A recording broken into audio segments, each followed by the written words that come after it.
வணக்கம் நேயர்களே, கடவுள் அருள் டிவி நேயர்களுக்கு லக்ஷ்மி நாராயணன் அன்பு வணக்கங்கள். இப்போ நம்ம பார்க்க போகிறது வார ராசி பலன் 15ஆம் தேதியிலேருந்து 21ஆம் தேதி வரை எப்படி இருக்க போதான்னு பார்க்க போகிறோம். எப்போதுமே சொல்கிறதாங்க, லக்னத்துக்கு பாருங்கள்.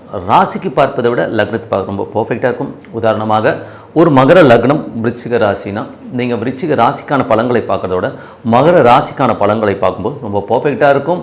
ஸோ முதல்ல வரது பொது பலன்கள், அதுக்கப்புறம் தசாபுக்தி பலன்கள். உங்கள் ஜனனகால ஜாதகத்தில் என்ன தசாபுக்தி அந்தரங்கள் வருதோ அதை மிங்கிள் பண்ணி பாருங்கள், ரொம்ப பர்ஃபெக்டாக இருக்கும். வீடியோட எண்டில் டிப் ஆஃப் த வீக் இருக்குது. சிம்மராசி. ஸோ சிம்மராசிக்கு வந்து பார்த்திங்கன்னா உங்களுக்கு ராசியாதிபதி சூரியன் வந்து பார்த்திங்கன்னா 11 இருக்கும்போது ஜெயம், வெற்றி எல்லாமே அற்புதமாக இருக்குங்க. ஸோ புதிய சொத்துக்கள், வண்டி வாகனங்கள் வாங்குறதுக்கான யோகங்கள், தந்தை சார்ந்த உறவுகள், வெளிநாட்டுக்கு போகணுன்றவங்களுக்கு வெளிநாடு போகிறது, இந்த மாதிரி விஷயங்களுமே அற்புதமாக இருக்குது. அதுக்கப்புறம் பார்க்கும்போது உங்களுக்கு 2-11ஆம் அதிபதியான புதன் 11ல் ஆட்சி பலத்தோடு இருக்கும். பெரிய பண வரவுகள், குடும்பத்துக்கு தேவையான வருமானங்கள் எல்லாமே அற்புதமாக இருக்குது. ஸோ பெரும் பணம் பெரும் ஒரு லெவலில் வந்து செட்டில் ஆகிறதுக்கான வாய்ப்பு உள்ளது, ரொம்ப நல்லா இருக்குது. அதுக்கப்புறம் 3 மற்றும் 10ஆம் அதிபதியான சுக்கிரன் உங்களுக்கு வந்து 12ல் இருக்கும்போது நிறைய அலைச்சல்கள் இருக்கும்.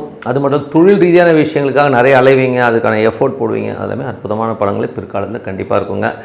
அதுக்கப்புறம் பார்க்கும்போது உங்களுக்கு 4 மற்றும் 9ஆம் அதிபதியான செவ்வாய் ஆட்சி பலத்தில் 9ல் இருக்கும்போது தாயாரோட உடல்நலம் சம்பந்தமான விஷயங்களும் கொஞ்சம் கேர்ஃபுல்லாக இருக்கணும். தந்தை சார்ந்த உறவுகளால் நல்ல லாபங்கள், நல்ல ஏற்றங்கள் வரும். வெளிநாடு சார்ந்த விஷயங்கள் எல்லாமே நல்ல லாபங்கள் வரும்.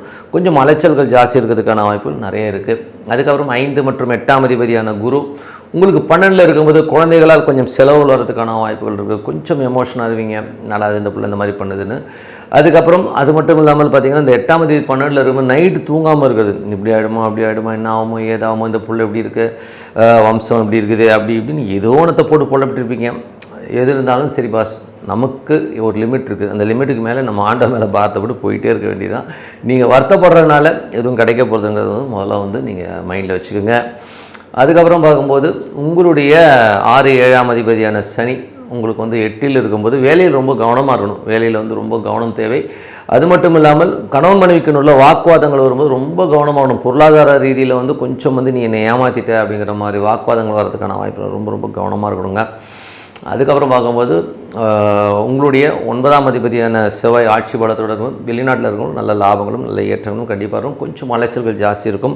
தொழில் ரீதியான விஷயங்கள் வந்து கொஞ்சம் அலைச்சலை கண்டிப்பாக கொடுக்குங்க. இதுவரை பார்த்தது பொது பலன்கள். இப்போ பார்க்கும்போது தசாபுக்தி பலன். சிம்ம லக்னமாக இருந்து சூரியன் தசாபுக்தி. சூரியன் நல்ல லாபங்களும் நல்ல ஏற்றமும் நல்ல ஒரு கான்ஃபிடென்ட்டான விஷயங்கள் எல்லாமே வெற்றிகரமாக முடிப்பீங்க. சிம்ம லக்னமாகிறது சந்திர தசாபுக்தி அந்தரங்கள். சந்திரன் வந்து 12ஆம் அதிபதி.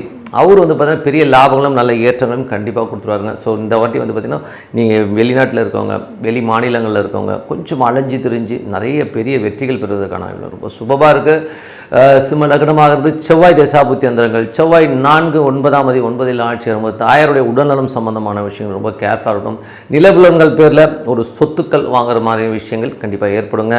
நிலபுலங்கள், வண்டி வாகனங்கள் ஏதாச்சும் வந்து லோன் போட்டு வாங்குறதுக்கான வாய்ப்புகள் ரொம்ப அற்புதமாக இருக்குது. சிம்ம லக்னமாக இருந்து ராகு தேசாதம். ராகு 7ல் இருக்காருங்க. ஸோ 7ல் இருக்கும்போது பார்த்திங்கன்னா கணவன் மனைவிகளும் கொஞ்சம் சின்ன சின்ன ஈகோ கிளாஷஸ், கொஞ்சம் எடுத்தறிஞ்சு பேசுகிற இந்த மாதிரி விஷயங்கள்லாம் இருக்கும். ஸோ கொஞ்சம் கவனமாக ஹேண்டில் பண்ணுறது ரொம்ப ரொம்ப நல்லது. வெளிநாட்டில் இருக்கிறவங்க பெரிய வியாபார வாய்ப்புகள் வர்றதுக்கான வாய்ப்புகளுமே ரொம்ப நல்லா இருக்குது. சிம்ம லக்னமாக இருந்து குரு தேசா புத்தியந்திரங்கள். 5-8ஆம் அதிபதியான குரு வந்து 12ல் இருக்கும்போது குழந்தைகள் சம்மந்தமான விஷயங்கள், ஒரு மனக்காயங்கள், மனசில் வந்து ஒரு சின்னதாக ஒரு வேதனை வர்றதுக்கான வாய்ப்புகள் இருக்குது. கொஞ்சம் கவனமாக இருக்கணும். இதுக்காக வரி பண்ணிக்காதீங்க. நைட்டு ஸ்டெயின் எடுத்துகிட்டு இதுக்காக வரி பண்ணிக்கிட்டு ஐயோ இப்படி ஆகிடுமா அப்படி ஆகிடும் பயப்படணும்னு அவசியம் இல்லை. இறைவன் வழிபாடு, ஒரு சில விஷயங்கள் நம்ம லிமிட்டை தாண்டி தான் இருக்கும். ஸோ அதுக்கான வழிபாடுகள் பண்ணும்போது கண்டிப்பாக அதில் வந்து வெளியில் வந்துடலாம்.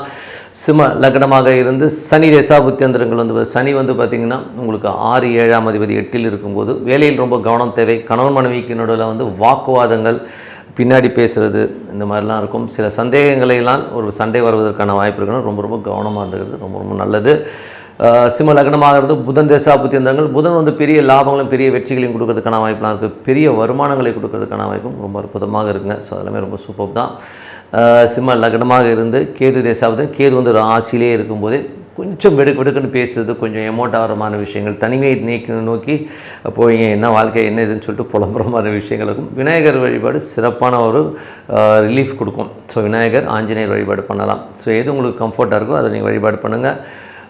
சிம்ம லக்னமாகுது. சுக்கிர தசாபுத்தியங்கள் வீடு மனை சொத்துக்கள் வாங்குறதுக்கான வாய்ப்பு இருக்குது. வீடு பராமரிப்பு வேலைகள் கொஞ்சம் அதிகமாக பண்ணுவீங்க. ஸோ அந்த மாதிரி விஷயங்கள் இருக்கும். கொஞ்சம் பெரும் பணம் சம்மந்தமான விஷயங்கள் ஹேண்டில் பண்ணும்போது ரொம்ப கேர்ஃபுல்லாக இருக்குங்க. ஸோ மற்றபடி என்னங்க, என்னை பொறுத்த ஒரு நல்ல ஒரு பிரார்த்தனை, மனதார இறைவனை பிரார்த்தனை பண்ணுவோம். கண்டிப்பாக நம்ம அடுத்த லெவல் போகிறதுக்கான இப்போ ரொம்ப சிறப்பாக இருக்குது. Tip of the week. So tip of the வீக்கில் சஷ்டி விரதம். ஸோ சஷ்டி விரதம்ங்கிறது வந்து பார்த்திங்கன்னா ரொம்ப ஒரு பவர்ஃபுல்லான விரதம். அதில் வந்து என்னென்னா, எல்லோருமே என்ன நினைப்போம்னா, கொஞ்சம் இப்போ இருக்கிற ஜென்ரேஷன்ஸுக்கு வந்து இந்த விரதங்களை பற்றியோ இந்த ஆன்மீகம் சம்மந்தமான விஷயங்களையோ வந்து அதை பற்றின ஒரு பெரிய நாட்டமே இல்லை. அவங்க என்ன நினைக்கிறாங்க, என்னத்தை இதெல்லாம் பண்ணிவிட்டு என்னதை பண்ணிகிட்டு இருக்கீங்க, என்ன வரும் ஏது வரும் அப்படின்ட்டு நினைக்கிறாங்க. மெயினாக இதில் வந்து முக்கியமாக தெரிஞ்சுக்கிற ஒரு விஷயம் என்னென்னா நம்பிக்கை. ஸோ ஒரு நம்பிக்கைங்கிறது வந்து எவ்வளோ முக்கியம் தெரியுங்களா? ஸோ நீங்கள் மனதார வந்து ஒரு இறைவன் இருக்கிறதா நினச்சி நம்ம நம்பிக்கையாக செய்கிற ஒரு விரதங்கள் கண்டிப்பாக ஒரு பெரிய பலன்களை கொடுத்துரும்.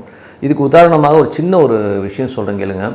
இந்த பலன்கள் உடனே கிடைக்குமா அப்படின்னு கேட்டிங்கன்னா இல்லைங்க. சில டைமில் வந்து லேட்டு கூட ஆகுது. ஏன்னா சில கர்மாக்களால் கொஞ்சம் டிலே ஆனாலும் அதுக்கப்புறம் கொடுக்குற வளர்ச்சி ஒரு பெரிய வளர்ச்சியாக இருக்குங்க. ஸோ இதுக்கு ஒரு சின்ன உதாரணம், ஒரு குட்டி கதை சொல்லிடுறேன். இது வந்து பார்த்திங்கன்னா, ஒரு அம்மா இருந்தாங்க எங்கள் வீட்டு பக்கத்தில். அவங்க ஹஸ்பண்ட் வந்து ஒரு டிரைவர். ஸோ ரொம்ப கடினமான உழைப்புனா ஒன்றும் பெரிய வருமானம் இல்லை. அந்த அம்மா ஒரு கயிறு தான் போட்டிருக்கோம். ஸோ கயிறு போட்டுட்ருக்கோம். அவங்க 2 பிள்ளைங்க. படிக்க வைக்கிறதுக்கே ரொம்ப கஷ்டம். படிக்க வைக்கிறதுக்கு அவ்வளோ கஷ்டப்படுவாங்க. கடன்கள் நிறைய வாங்குவாங்க. ஏன்னா வண்டி ஓட்டுவார் இல்லையா டிரைவர்னும் போது. வண்டி வந்து அப்போலாம் வந்து இப்போ வாங்குகிற மாதிரி காரில் வந்து இஎம்ஐஸ்லாம் போட்டுலாம் எடுக்க முடியாது. எல்லாம் சேடுக்கிட்ட போய் தான் வாங்குவாங்க. ஒரு செகண்ட் ஹேண்ட் கார் வாங்கி தான் ஓட்டுவாங்க. அவங்களாம் சினிமா அந்த மாதிரி விஷயங்களுக்கு ஓட்டுவாங்க. அது ரொம்ப ஒரு டஃப்பான மூமெண்ட்டு. ஏன்னா செகண்ட் ஹேண்ட் கார் வாங்கி ஓட்டும்போது நிறைய செலவுகள் வரும்போது நிறைய அடமானம் வைக்கிறது, எடுக்கிறது, இந்த மாதிரி ரொம்ப டஃப்பு. குழந்தைகளை படிக்க வைக்கிறது. ஒரு 1 மேன் இன்கமில் அந்த அம்மாவுக்கு வந்து படிப்பு ரொம்ப கம்மி தான். ஓரளவுக்கு படிப்பாங்க, புத்தகம் படிப்பாங்களோ எவ்வளோ பெரிய படிப்பறிவு இல்லை. ஆனால் அந்த அம்மா நம்பினது பார்த்திங்கன்னா தெய்வத்தை. அந்த அம்மா வந்து வழிபாடு பயங்கரமாக பண்ணுவாங்க. விரதம் இருப்பாங்க. சஷ்டி விரதம் அந்த அம்மா இருப்பாங்க. அது மட்டும் இல்லாமல் ஈஸ்வரன் வந்து எங்கள் வீட்டுக்கு பக்கத்தில் ஒரு ஈஸ்வரன் கோயில் இருக்குது. டெய்லி போயிடும் அந்த அம்மா. டெய்லி நமக்கே வந்து ஒரு மாதிரி இருக்கும், என்னடா அது இந்த அம்மா அப்படி. அந்த அம்மா ஒரு நம்பிக்கை, என் குடும்பம் நல்லா வந்துடும், எங்கள் குடும்பம் ஒரு பெரிய லெவலில் வரும்ன்ற ஒரு நம்பிக்கையில் அந்த அம்மா வந்து சுற்றிச்சு. இத்தனைக்கும் படிப்பு ரொம்ப பெருசாக இல்லைங்க. எனக்கு தெரிஞ்சு 8வது 9வது தான் படிச்சிருப்பாங்க. அந்த நம்பிக்கையின் வாயிலாக அந்த அம்மா பண்ணும்போது அதுக்கப்புறம் இந்த பசங்க வந்து படித்து முன்னேறி இன்றைக்கி வந்து அவங்க வேறு லெவலில் இருக்காங்க. கிட்டத்தட்ட வந்து அப்பாவை நல்லா பார்த்துட்டாங்க, அம்மாவை நல்லா பார்த்துட்டாங்க.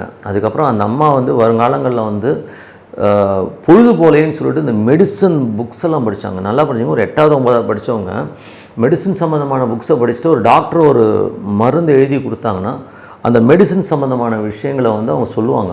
இல்லை இந்த மாத்திரை இந்த காம்பினேஷனில் இருக்குது, இப்படி ஆகும், இதுக்காக தான் கொடுத்தாங்களான்னு சொல்லிவிட்டு அந்த அம்மா வந்து சொல்லுவாங்க. அந்த அளவுக்கு அவங்க நாலேஜும் டெவலப் பண்ணிட்டாங்க. குழந்தைகள் வந்து அவங்கள வந்து அப்படியே அழகாக பார்த்துக்கிட்டாங்க. அடுத்த வந்து தாயாருக்கு வந்து நல்ல ஒரு செல்வ செழிப்பான வாழ்க்கை, ரொம்ப சந்தோஷமான வாழ்க்கை. குழந்தைங்கள்லாம் ஃபாரின்லாம் போய் பெரிய லெவலில் வந்து அவங்க செட்டில் ஆனாங்க. இது என் கண் எதிர்க்க பார்த்தது. ஒரு விரதங்களும் ஒரு நல்ல விஷயங்களும் பார்த்திங்கன்னா உங்களுக்கு பெரிய லெவலில் முன்னேறும். ஆனால் அதுக்கு தேவை நம்பிக்கை, பொறுமை. அதனால் இது சஷ்டி விரதம். இப்போ நம்ம பேசும்போது சஷ்டி விரதத்துக்கு வந்து ஏன் சொல்கிறேன்னா, விரதத்தை வந்து ரொம்ப கேர்லெஸ்ஸாக எடுத்துக்கக்கூடாதுங்கிறதுக்காக தான் நான் எவ்வளோ தூரம் சொல்கிறது. ஸோ சஷ்டி விரதம் ரொம்ப முக்கியம். அதுவும் முருகனை நினச்சி அவனெல்லாம் நானாக வந்து வேண்டிக்கும் போது பேராண்டின்னு வேண்டே பேராடின்னு தான் கூப்பிடுவேன். வாடா போடான்னு பேசுகிற அளவுக்கு. ஏன்னா நான் உறவுகளாக வச்சுக்கிட்டோம்னு வைங்களேன், அது ஒரு சின்ன சந்தோஷத்தை தரும். ஓகேங்களா? ஸோ எனக்கு வந்து முருகன் அந்த கோயிலுக்கு போகும்போது ஏதாவது ரூபத்தில் வந்து முருகன் நம்ம கூட வந்துடும் அப்படி. ஸோ அந்த மாதிரி போன வாட்டி கூட திருச்செந்தூர் போகும்போது நான் போயிட்டு இருக்கும் ஒரு குட்டி பையன், நான் கந்தசஷ்டி கவசம் சொல்கிறேன். அந்த அம்மா சொல்லுது, நான் அப்படியே மிரண்டேன். என்னடா அது கந்தசஷ்டி கவசம் சொல்கிறாங்களா? ஏமா இத்தினூண்டு பயிலாக பேசுகிறான், அவன் பூச நட்சத்திரம் வியாழக்கிழமை பிறந்தவன் நினச்சி அந்த அம்மா. நான் மிரண்டேன், என்னம்மா? இல்லை அவன் பண்ணுவாங்கன்னு. ஆனால் நான் தரிசனம் பார்க்கும்போது அந்த பையன் சட்டையை கழட்டு வந்து டக்குன்னு என்னோட தான் உட்காந்து தரிசனம் பார்த்தான். அந்த முருகனே என்னோட வந்து தரிசனம் பார்த்த மாதிரி ஒரு ஃபீல் எனக்கு கிடச்சிது. ஏன்னா இதுக்கு முன்னாடி அந்த அம்மா எனக்கு சொல்லணும்னு அவசியமே கிடையாது, லைனில் இருந்தவங்க. ஸோ அந்த மாதிரி இறைவன் உங்களோட ட்ராவல் ஆகிறதெல்லாம் நிறைய நீங்கள் உட்காந்து நோட் பண்ண மாட்டீங்க. நோட் பண்ணும்போது அது பக்கத்துலேயே தான் ட்ராவல் ஆகும். அதனால் விரதம்ன்றது இந்த சஷ்டி விரதம் ரொம்ப முக்கியமான விரதம்.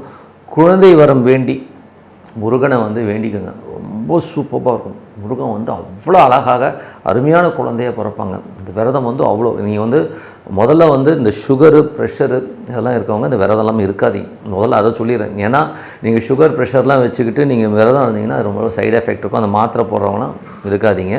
மற்றபடி நீங்கள் வந்து நல்ல ஃபிசிக்காக இருங்க. ஒரு நாள் காலையிலேருந்து சாயங்காலம் வரை இந்த விரதம் இருங்க. அற்புதமான பலன். முருகன் வந்து உங்கள் வீட்டில் வருவாங்க. ஸோ அந்த அளவுக்கு அந்த முருகனுடைய உங்களுக்கு யாராச்சும் வந்து அது சஷ்டியை பொறுத்தவரை அந்த 9 அந்த திருச்செந்தூர்லலாம் பார்த்தீங்கன்னா அந்த சிலைக்கு வேர்க்குன்னுவாங்க. ஸோ அந்தளவுக்கு ரொம்ப பவர்ஃபுல்லு. சஷ்டியில் வந்து பார்த்திங்கன்னா அந்த உங்களை யாராச்சும் எதிர்த்து ரொம்ப உங்களை வந்து புண்படுத்தி ரொம்ப கம்ப்ரெஸ் பண்ணி வேலையில் இருக்கட்டும், குடும்பத்தில் இருக்கட்டும், என்னை ரொம்ப நோவடிக்கிறாங்க அப்படின்னா இந்த சஷ்டி விரதம் இருங்க.